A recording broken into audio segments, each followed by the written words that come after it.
Hello everyone, I was assigned topic B, which is f of x is secant of x to the power 4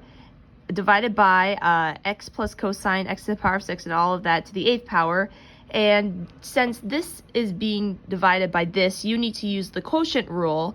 And basically what I did was since these are separate functions, I separated this,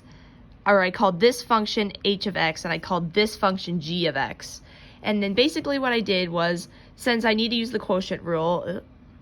I basically took the derivatives of h of x and g of x here, which ended up being secant x to the power 4 times tangent x to the power 4 times 4x to the power of 3 because of the chain rule here. And g to the prime of x turned out to be,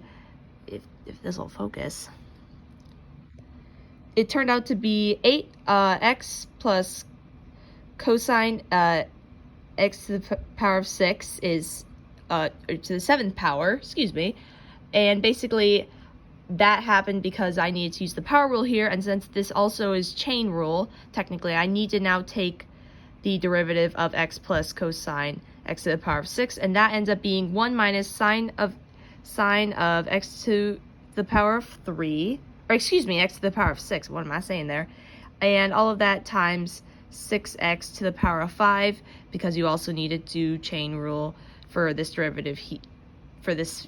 part here, since it has x to the power of 6, and you have to do chain rule for that. And basically after that, I was able to use the quotient rule to find x prime of, or f prime of x, and that ends up being x plus cosine x to the power of 6 all over,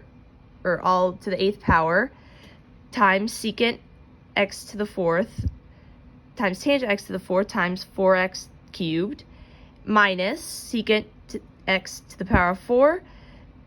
and times 8x plus cosine x to the power of 6 all over all to the 7th power times 1 minus sine of x to the power of 6 and 6x to the power of 5. And then basically you divide all that and you take the low part here, which is this function here, and you basically square that. And yeah, that's it.